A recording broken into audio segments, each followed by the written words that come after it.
Welcome to the Home Loan Hub, your ultimate guide to mastering the world of home loans and property. I'm Zibuni Salimova, here to simplify the complexities of real estate and provide you with expert insights and the latest trends. Whether you're a first-home buyer, an experienced investor, or simply curious about the property market, this podcast is for you. Join me each week as we unlock the secrets to property success and help you make informed decisions. Let's dive into the world of property together. Hello, I am joined by Cathy Myers today. Cathy, thank you for coming on my show. Welcome. Thank you so much for having me. Absolute pleasure. Can you please tell our listeners about who you are and what you do at the moment? Yeah, well, at the ripe old age of 63, I have totally had a U-turn in my career. So 24 years in the financial services industry, and I thought it was time for a change. So I've taken a year off to think about where I wanted to go. And one thing I reflect on with the financial services was I loved the people. And so I missed that. And I decided I think real estate would be a perfect opportunity for me. Reason being, I love homes and I love people. So here I am with new, as I say, renewed vigor and excitement about what the future holds. That's incredible. So you spent 20 odd years looking after people's finances, helping them probably to buy houses, just like what I'm doing at the moment. Yes. Get on the ladder, build their investment portfolios, etc. And then you did a complete flip. Yes. And it's gone into the other side. Yes. That's incredible. Yeah. And what tipped you into real estate? I mean, there's so much you could have done. Why real estate? Well, as I say, I really love homes. And I always, whenever I go into a space, I always think about how life would be living there, what I could do with the place. I always watch the programs, the property programs. My husband and I love them. And so it just seemed like a really good fit. Yeah. That's really cool. And as you said, you love helping people, love homes. And how do you put two and two together and help people to get ahead? And I guess also with your background and with your experience, you would have a lot of tips to share. Yes. So talking about tips, I thought I'd share a story with you. Oh, you got a story for me. All right, hit me with it. Okay, so I've bought and sold many homes over the years.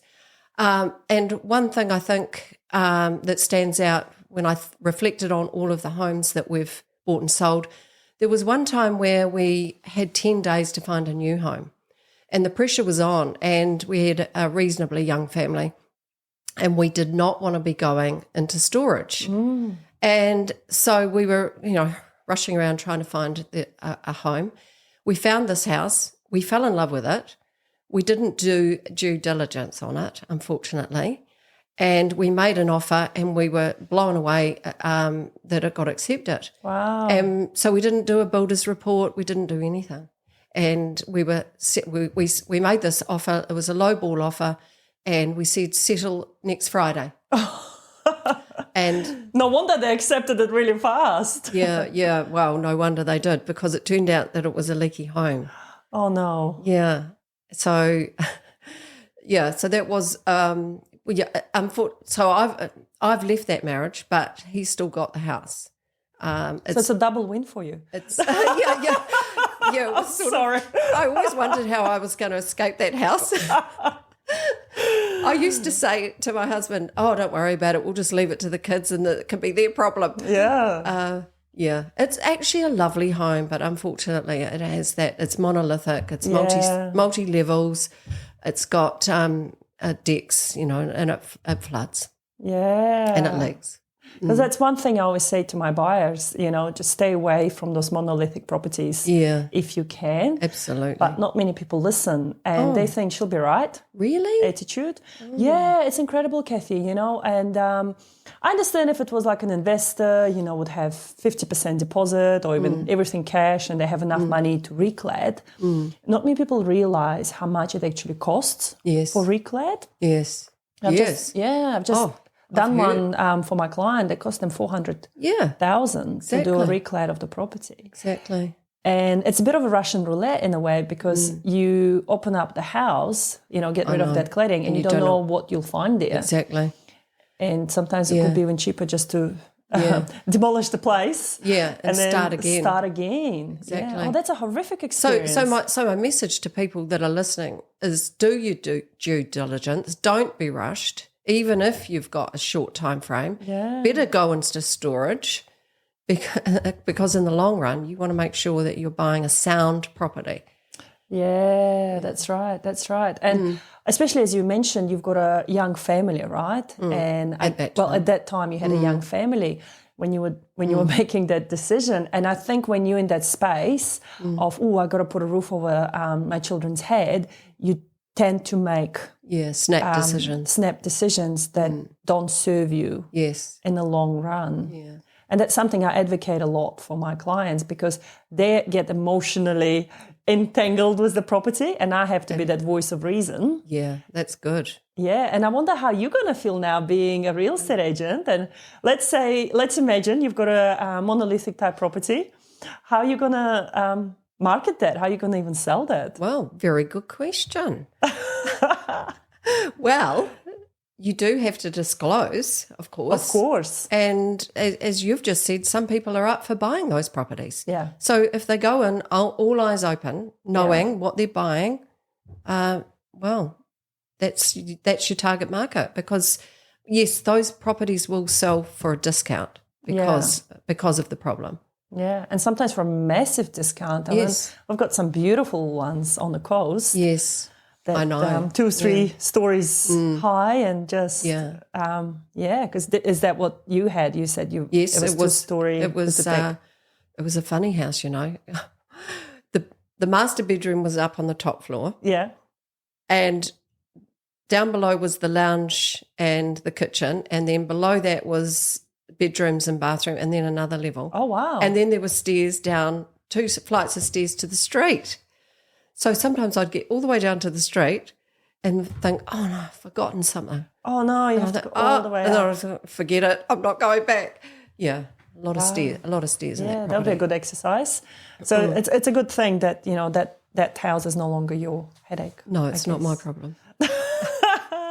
That's incredible. So now you're a real estate agent. You're just starting out, and you are experiencing this whole new life of doing open homes and following up with people, I guess, and finding out what they want. Yes. What has been challenging so far? Well, I'm only a week in. A week in, Cathy, and you're already here. Look at you. Well, that's down to you. But I work with, I've got a very good partner, Ross Vesey. He's been in the industry for 17 years. So I've joined him, and at the moment we have 3 properties on the market. So that's keeping us quite busy. Yeah. So I'm learning that Sundays are no longer mine. Yeah. Yeah.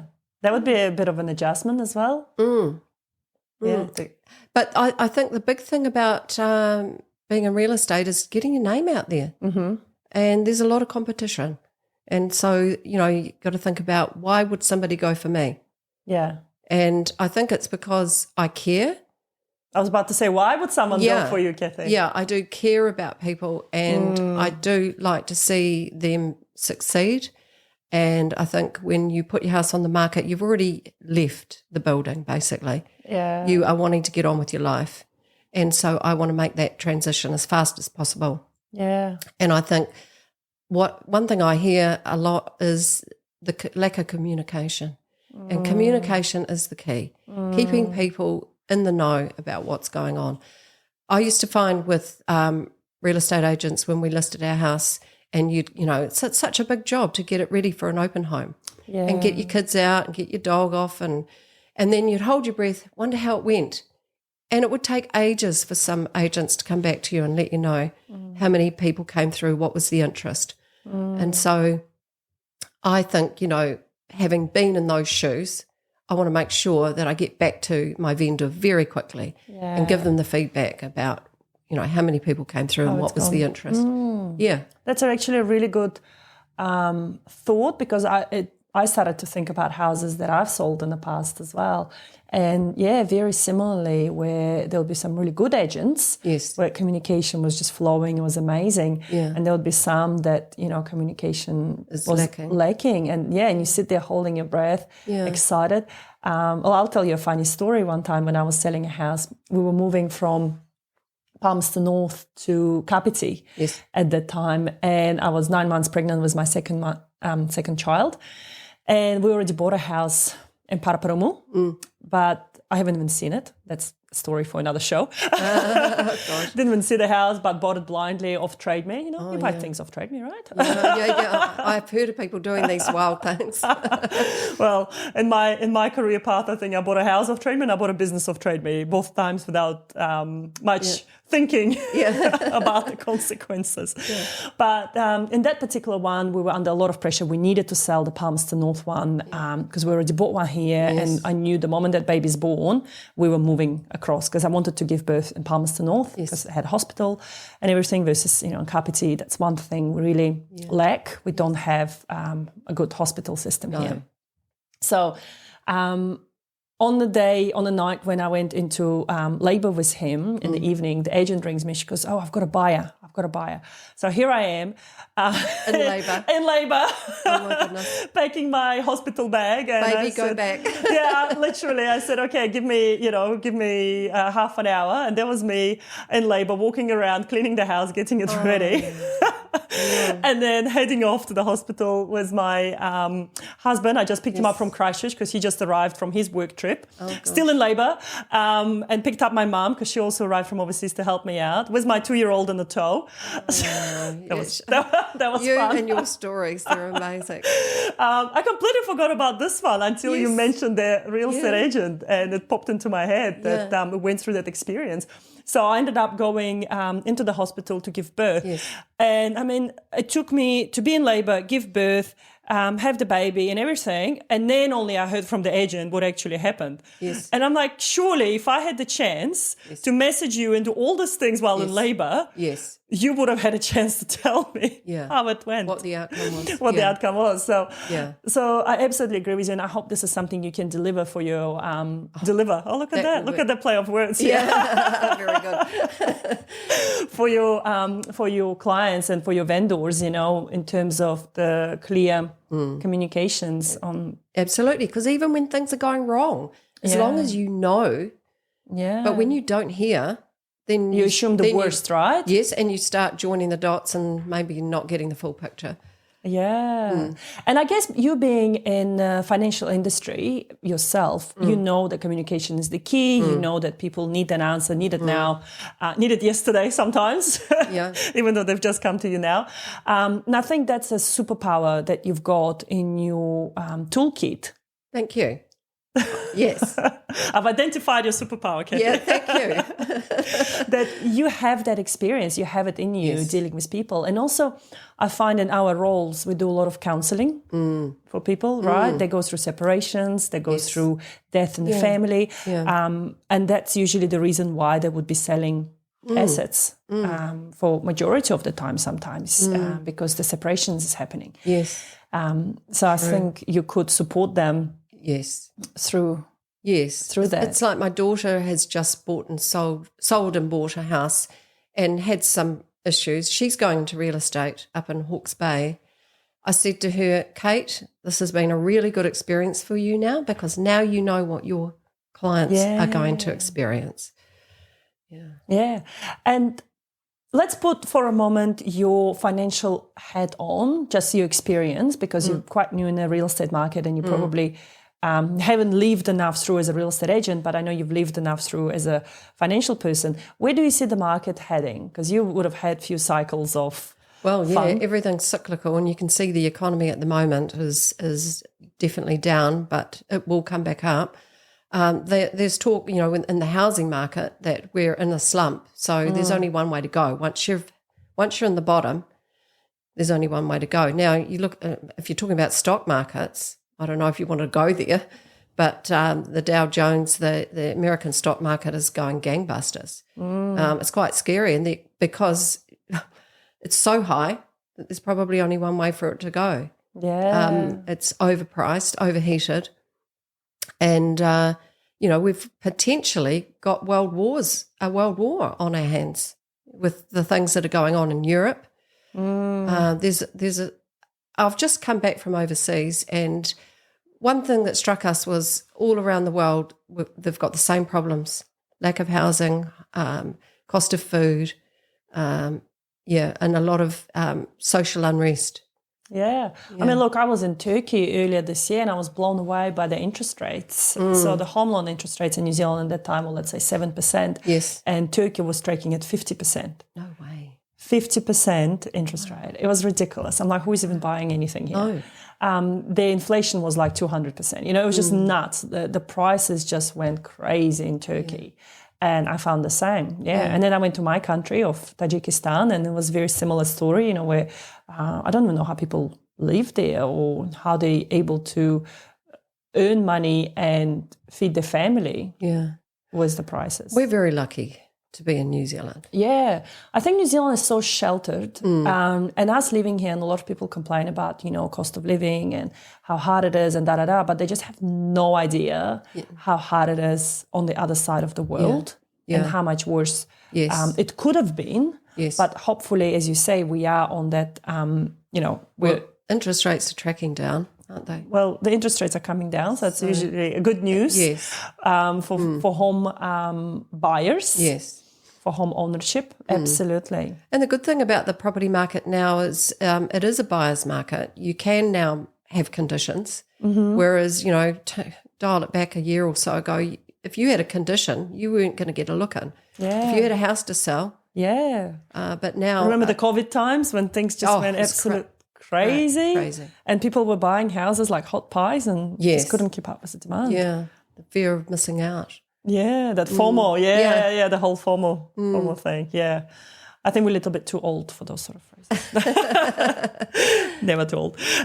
So, Cathy, tell me, what are your goals? What are your aspirations? What do you want to achieve apart from, providing amazing service to your clients? Yes. What do you want to achieve personally and professionally?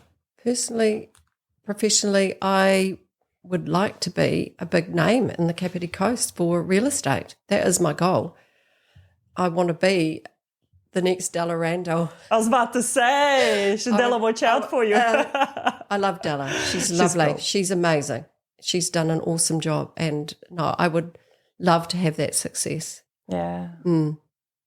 That's incredible. So, look, there's plenty of properties being built on the Kapiti Coast as well. So I think there's lots of potential. Yeah. And now that we've got, as you said, interest rates are coming down, we've got first-home buyers coming back onto the market. Investors might come back. Oh, they're definitely coming back. Yeah. So everyone's sort of slowly waking up after the winter. Yes, spring's here. Yeah, the spring is here. That's right. So there should be more houses on the market. Yeah. So is that what you find normally? Like, is there more houses before Christmas or after Christmas? Well, as I say, I'm new, but I do know that spring people do put their houses on the market. They don't like to do it over winter. In fact, it's actually a good time to do it over winter because there's less stock. Yeah, that's what I thought. And spring and summer, a lot more stock, so a lot more competition for your house. Yeah. Yeah, that's right. So tell me a little bit more about the 3 houses that you have at the moment on the market. Don't tell me the addresses, but just what sort of buyers it may suit for. Okay, so one is a first home buyer's home. It's a doer-upper, and it's under offer at the moment, so that's about to close. The second one, the people are moving to Hamilton. They've already moved, and it's a lovely home, multi-level, up on the hills in Waikanae with the most amazing view.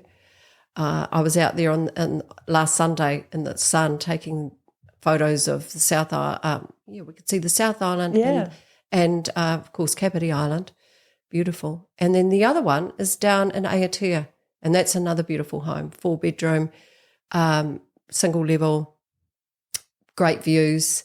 And the people have very cleverly taken photos of the views, and they've had it done as a professional photo, and they've got it on the wall saying, this is your sunset view, their sunsets.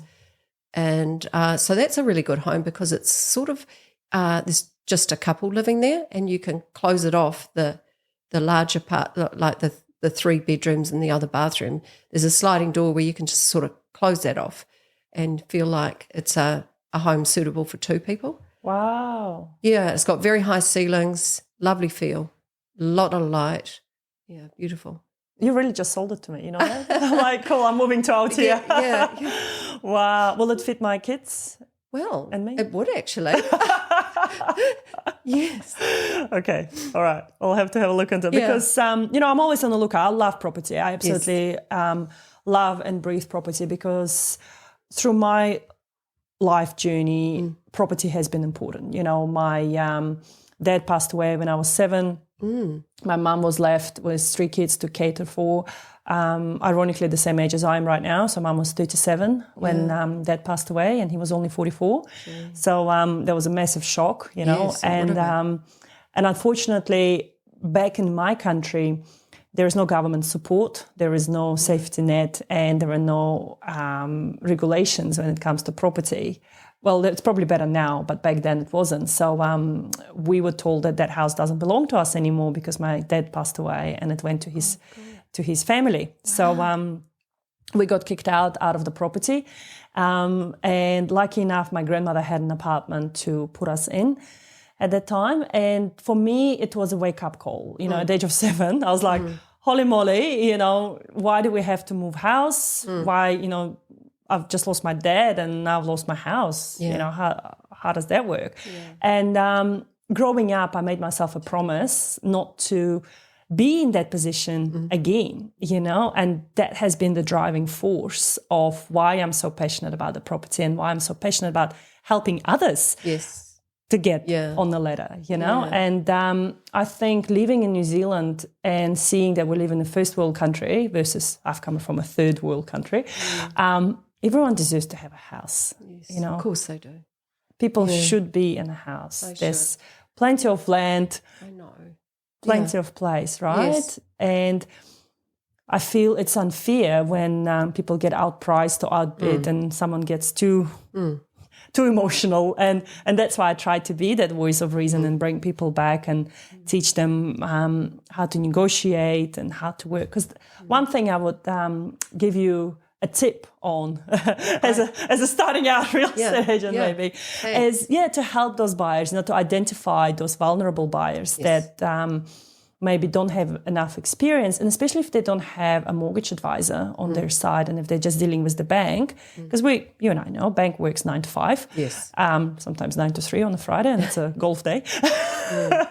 Golf afternoon. Not you and I, we didn't work like that. No. You and I have slightly, different work ethics. But you know what I mean? The bank is not going to be available on the weekend to pick up that phone call after the open home, where clients go in, they see the house, they absolutely fall in love, and they usually call me and they go, oh my God, what do I do next?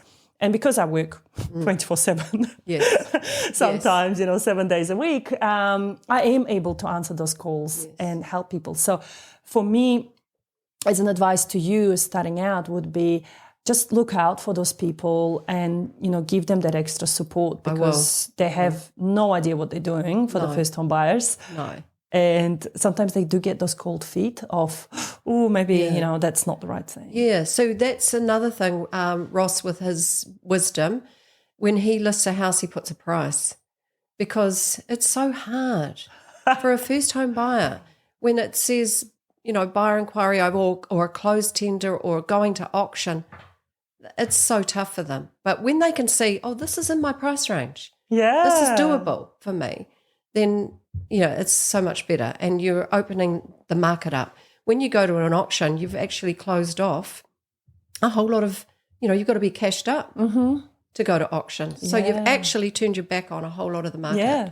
And as a mortgage advisor, I'll tell you, banks hate auctions if clients don't have 20% deposit, right? Clients have to spend a lot of money up front to get themselves qualified for the auction. Because when you don't have 20% deposit, you do need to have valuation done. Yes. And the risk is you'll go and get valuation done, but then you don't win the auction. Yes. And you just spend $1,200. Yeah, exactly. And That could be part of your deposit. So first home buyers just haven't got that money. yeah, so I usually say to my first home buyers, please stay away from auction. Yeah. And I remember a couple of real estate agents a few years ago, and there was a first home buyer market sort of house, and they'll put it on the auction.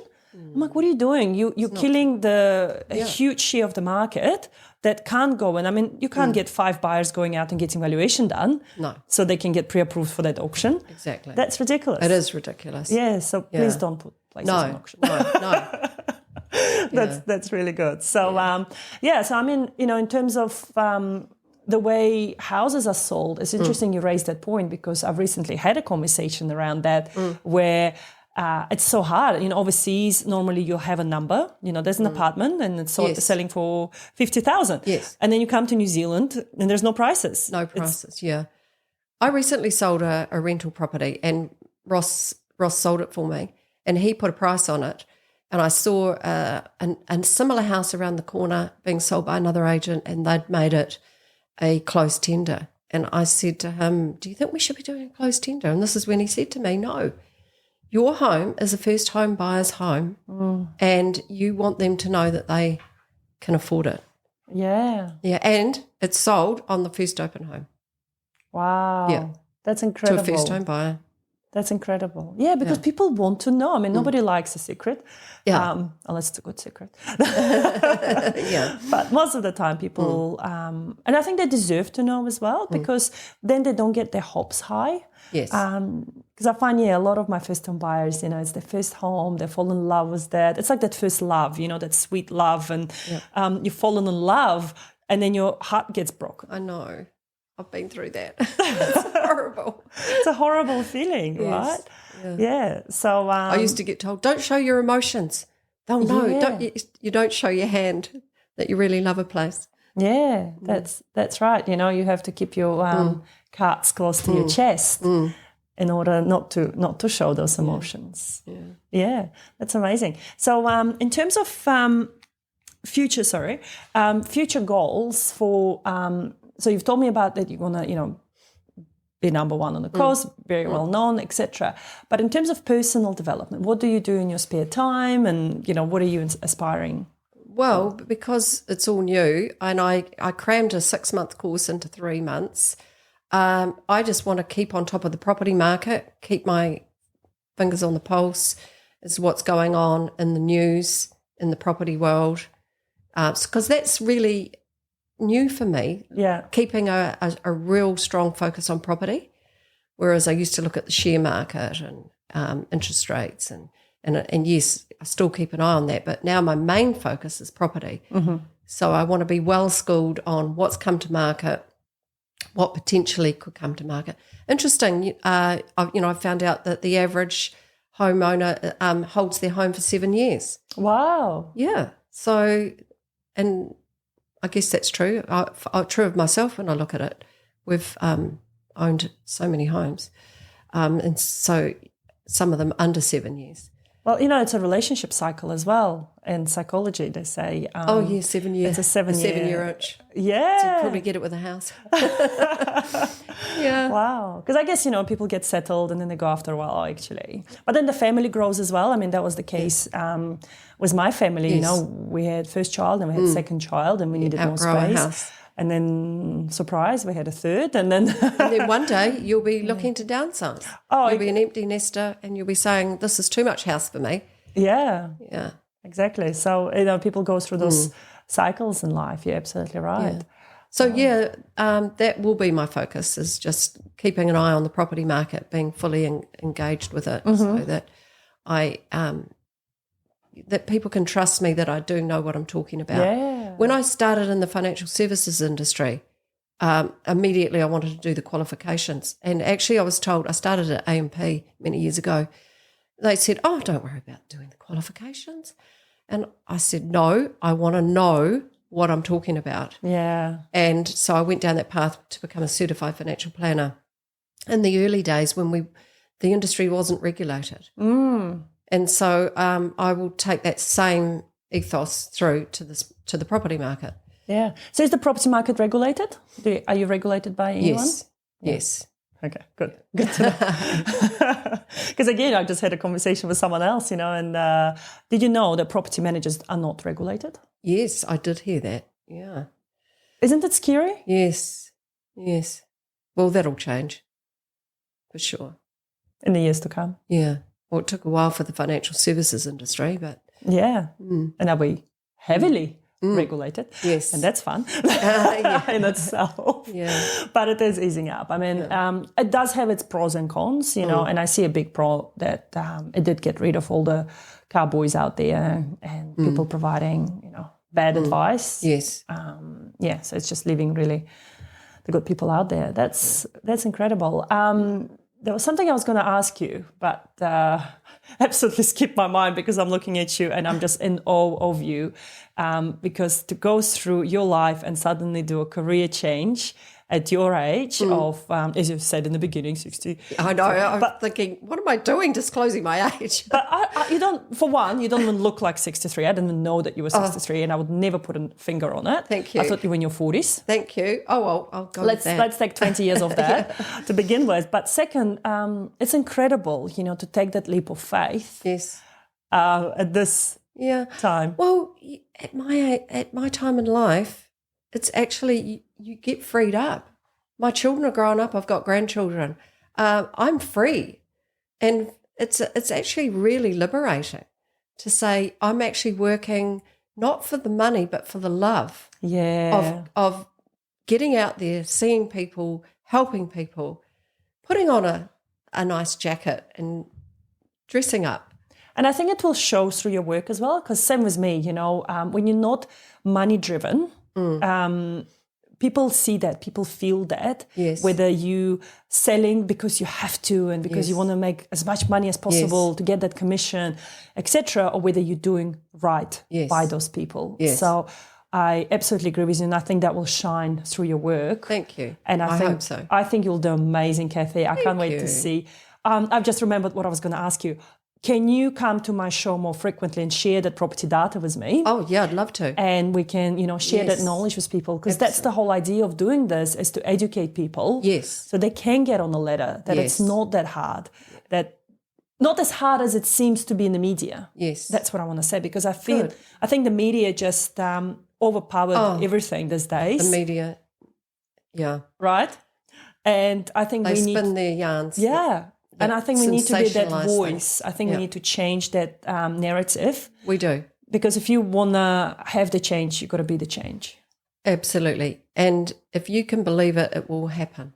Yeah, if you can. Yeah. I love that. That's what my son says to me all the time. He goes, Mom, if you believe it, it will happen. Yeah. My second son, he's just, he loves that sort of, because that's what I used to say to him. But now he throws it back to me. And that's beautiful to hear that, if you believe it, it can happen. Well, it's all about focus, isn't it? Yeah. Yeah. That's incredible. Cathy, any parting words before we wind this up? No, I just want to thank you, because I think you're a dynamo. You're amazing. I met you for lunch the other day, and here we are doing a podcast, because you're a mover and a shaker, and I am in awe of you. So there you go. Thank you. Thank you so much. It's an absolute pleasure to have you, and I can't wait to see where your journey takes you. Thank you. Thank you for coming. And yours. Bye. Bye. Thank you for tuning into the Home Loan Hub. I hope you found today's episode insightful and full of valuable tips to help you on the property journey. Don't forget to subscribe to stay updated on all things real estate and the property ladder. If you enjoyed the show, leave a review and share it with others who might benefit as well. Keep an eye out for the next episode, where we'll continue to reveal strategies for property success. Until then, keep making savvy decisions and unlocking your property potential.